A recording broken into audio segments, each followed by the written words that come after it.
Good evening, you guys, and welcome back, or welcome to the KP Kingdom channel. It is I, your host, the KP King himself, and today I'll be introducing to you my Aerial Divine Knight Altmile deck profile with changes that I've made to the deck since the introduction of the Majesty Lord Blaster set recent to Cardfight Vanguard in English. This deck has been amazing to play with and is the last deck for my Team Try 3 deck profiles that I've set up. If you haven't seen my Chronojet deck profile or my recently updated Asha deck profile, go ahead and check those videos out. I'll make sure to leave them in the link in the description below so you can go take a look and see what I have set up and planned for Team Try 3. Aerial Divine Knight Altmile. Really amazing card. It's fast, it's strong, it has a really aggressive playstyle, and just really sticking to its whole brave mechanic. It's really going all in, especially even right now with the introduction of Majesty Lord Blaster. There weren't too many cards from that set that you could use, simply because a lot of it was Blaster focused. However, with the introduction of MLB into the meta, you definitely need to approach the situation differently. And we have the new set Phantom Dragon Aeon coming out next week. I've decided to make some changes to the deck just to prepare me for any situation. So without further ado, we're gonna hop right on into this deck profile because I'm super excited to show you what changes I've made to the deck since. Alright, you guys, we play 4 copies of the hero himself, Aerial Divine Knight Altmile, for the deck. So for those of you that do not know what he does, Aerial Divine Knight Altmile has the ability where on the Vanguard circle, all your grade 2 units get 10,000 power plus 5,000 shield. If you have Altmile in your soul, they get +1 critical as well. So really good, obviously amazing to the start. This helps sets up with your other plays and just keeps your grade 2 game very aggressive, especially in the later game as the game progresses on, because you are trying to kill your opponent as fast as possible after your grade 2 rush turn. But the additional critical just helps set this up for your turn 4 turn to where your entire front row essentially would be +1 critical, and then depending on your situation, if you've gone Force 1 or Force 2, you can play your game around that and then keep going on. His second ability, however, is what allows us to keep going, as for a Counterblast and a Soul Blast, you can call up to 1 grade 2 from your deck and drop zone. Therefore, since we do play a variety of grade 2s in our deck, if there's any specific one that we need, or that's one that we've already used that's in our drop zone, we can obviously get that back so that we can reuse it later in the game so that we don't have to worry about missing out on any opportunities or just feeling like we wasted our 1 copy of a certain card. So overall, this card is really amazing, but it does only work late game simply because you obviously need that other Altmile. So in order to get the full effect of this card, but being the first or second ride, this card is really amazing to have. Moving on to our next grade 3, we play 2 copies of Blue Sky Knight Altmile. So our deck is predominantly focused on the Aerial Divine Knight Altmile. However, in order to get the full effect of that card, you do need a copy of Altmile in the soul. So we essentially play this Blue Sky Knight Altmile for the name, so that if we need to, this increases our chances of seeing that other Altmile, getting that other Altmile in the soul. His ability isn't bad either. It's the Vanguard or Rearguard circle. If you have no face-up card in your damage zone, he gets 15,000 power, therefore putting him at that 28k marker, so it makes it very hard for other Force or Excel players to guard against his attack with a basic 15k shield. And then his second ability makes him pretty useful as well. You can Counterblast 1, discard a card from your hand, and search your deck up for 2 grade 2s. Therefore, if we need to keep going, or if we just have a dead hand and we're not getting what we need, we can use his ability to search out our deck to get more stuff from our deck to our hand. Therefore, this way, at least on our grade 3 turn, if we don't have Aerial Divine Knight Altmile already ready to go, turn 4, then we can simply just rely on him to keep with the consistency and help us with our deck. Now moving on to our grade 2s, I play 1 copy of Sage of Eminent Virtue Tion. So Tion, I play this card, it's a 19k beat stick, and then the ability to prevent itself from getting attacked is really good as well, simply because your opponent, if they don't have pinpoint retired, then they can't touch this card essentially, which is very helpful considering the fact that most of the meta right now doesn't have a lot of retired, and so we just don't have to worry about losing this card. 1 copy of Knight of Determination Lamorak.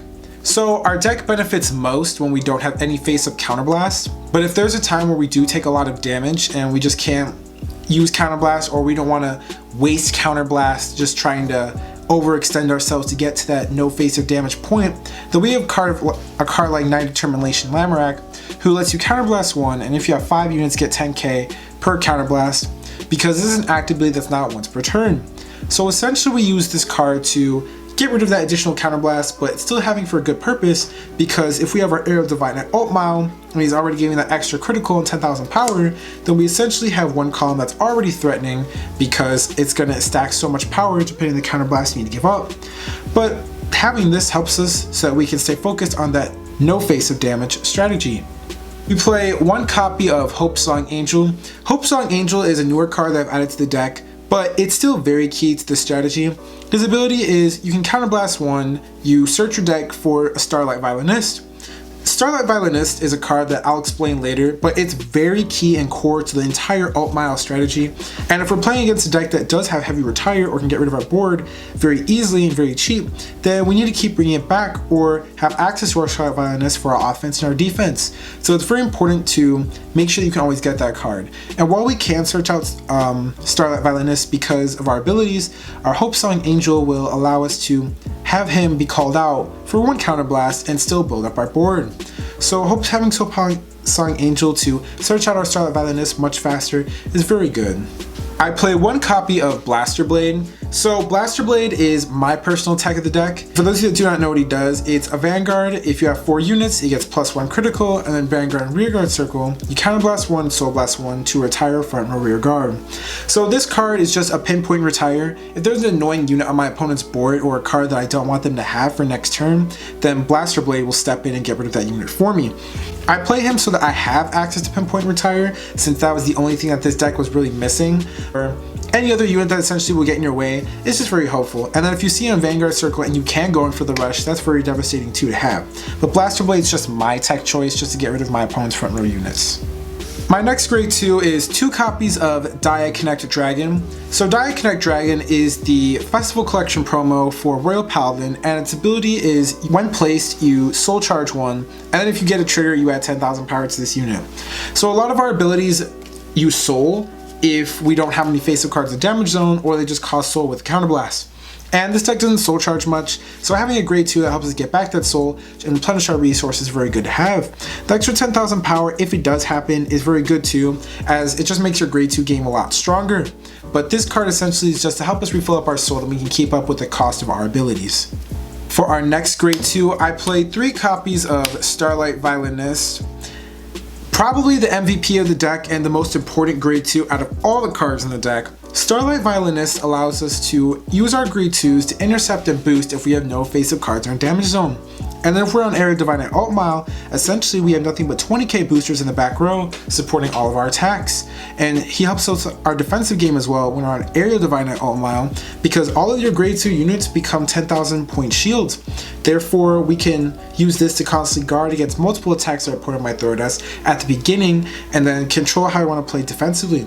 But we can rely on our board to do everything for us and not have to worry so much about our hand, as we just want to keep going on aggressive and aggressive. I dropped it down to 3 because I want Blake's space for the Hope Song Angel, and I just felt like having Hope Song Angel in this card, especially when a lot of decks are getting rid of or not so much focusing on retire unless you're playing against Blade Master, and you have to worry about Narukami because Narukami gets rid of the front row, and this card will always essentially be in the back. But overall, this is the most important grade 2 to play in the deck, and 3 or 4 copies of this is necessary. I would not play less than 2. If you're playing less than 2 and you're not playing Hope Song Angel, it's going to be very hard and it's going to be very sad if you can't get access to this grade 2 on time. For our next grade 2, I play 4 copies of Counter Offensive Knight Solomon. So Counter Offensive Knight Solomon's ability is on place. On the Vanguard Circle, you get to look at top 7 and Superior Call Altmile.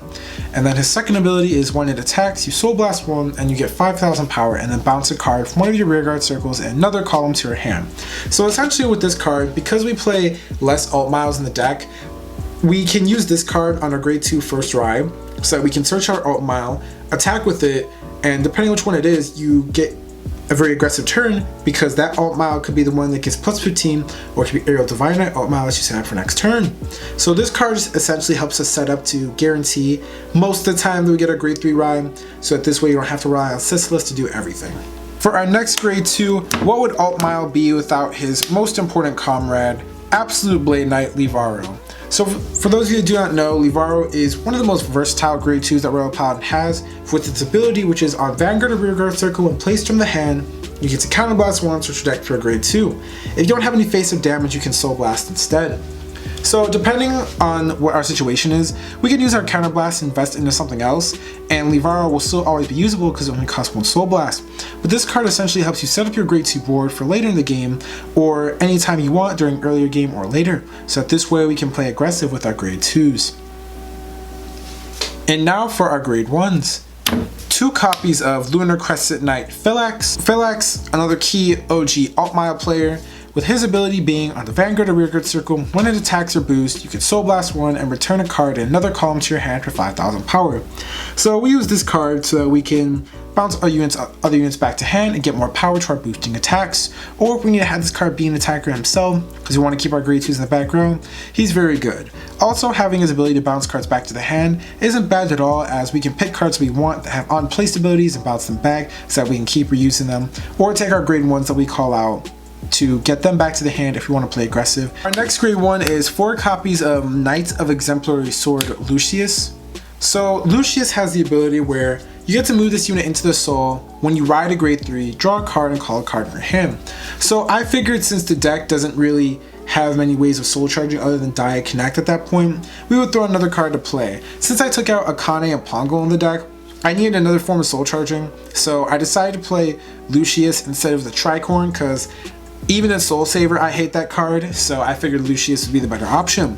Since the fact that we are going to be riding twice, because we're going to have our Altmile and then we have to go into our other Aerial Diviner Altmile, you have at least 2 opportunities to use this card, which is the first time you ride grade 3 and the next time you have to re-ride into your Aerial Diviner Altmile so that you can have Altmile's full effect. So Lucius is just helpful because it helps our consistency and helps us boost our hand for later in the game when we need it. Our next grade 1 for the deck is 4 copies of Laurel Knight Sisulus. So Sisulus is the grade 3 Search of Royal Paladin. He helps us increase our chances of seeing Aerial Divine Knight Altmile or Blue Sky Knight Altmile earlier in the game for our first ride, or to help us with searching out Aerial Divine Knight Altmile later in the game we want to re-ride so that we can get that +1 critical. His ability to get 5,000 power if you have no face of cards or damage zone is a very achievable feat in this deck because of the way that we play it out. So this card just helps us consistently search out for our grade 3s, helps us with our consistency. Now for our triggers, I play 4 copies of the Future Knight Lu, 4 copies of Bringer of Good Luck Epona, 4 copies of Flash Shield Iseult, and since we're playing Altmile, I play 4 copies of the Healing Pegasus. So in this deck, I went back and forth with the trigger lineup a lot. I had originally was playing 12 crit for heal because I figured with the way the deck was, you were going to just go hard with your grade 2 game, and then when you get to grade 3, you can still go hard with your grade 2s because of the way Aerial Divine Knight Altmile works and Blue Sky Knight Altmile works. So whatever grade 2 I needed to, I could just rush with. However, then I realized that playing that way, I had almost no hand all the time for defense, and unless I went first, I had almost no aggression or advantage. And then third, I couldn't have any resources to do anything because I had no hand, because I wasted all my hand defense or all my hand on calling. So I then switched it. I dropped it down and down and down until finally I decided that 4 draws and 8 crits was enough, because the deck does thin out, but at the same time you do want cards in your hand because you want to see some of your pieces like Sisulus and Lucius and Solomon, and of course Aerial Divine Knight Altmile because you want the cross ride. So I figured that was the lineup that I was going to go with. It was very safe and it's a very generic lineup and you can't really go wrong with it. Of course, I'm not opposed to doing this, which is taking 2 of these out to play Belenus, which is the grade 0 critical. You can do that too. I just felt like for this deck, because I'm still playtesting out and seeing how it works and where the meta will go, I will just stick with that for now. But that was the lineup that I decided on, and I'm pretty happy with it so far. However, again, like I said, I'm not opposed to playing extra criticals. I just felt like that's a completely different mindset and play style towards how you want to handle the deck. This was just the version of the deck that I had chose to play. And for our starter of the deck, since we are playing Altmile, it just had to be Shining Knight Milius, the one who started all on the way to our journey. And then for the markers of the deck. So with Altmile, like I said, the deck is very versatile on how you want to be aggressive with it. You can go Force 1 if you feel like you're playing against Shadow Toll Vampire, or Night Rose, which is a deck that obviously, since they are protect decks, can build up good markers so that they can protect against your attacks. But if you really want to put the pressure on, there's nothing wrong with going Force 2, because by the time that you reach the Aerial Divine Altmile turn and you have at least 2 force markers on your rear guard, or one on your vanguard and then one on your other rear guard, you're gonna have two criticals here, 2 criticals here, and then if you have another Force 2 marker, you'll have 3 criticals rear. So essentially, all of your attacks are lethal or fatal at that point, so that it'll make it very difficult for your opponent to guard, or you just damage deny your opponent because they can only take 1 out of the 3 attacks, or if not, if they've taken so much damage they can't take any of these attacks, and all these attacks, while they may not be the highest power, they can't afford to take them because their damage will just be too high, or they'll just lose. But that is all for the deck profile, you guys. Thank you so much for watching. I have plenty more deck profiles coming out for you, and then I will be doing an unboxing of the Phantom Dragon Aeon set for next week. Make sure to like, comment, and subscribe to my channel.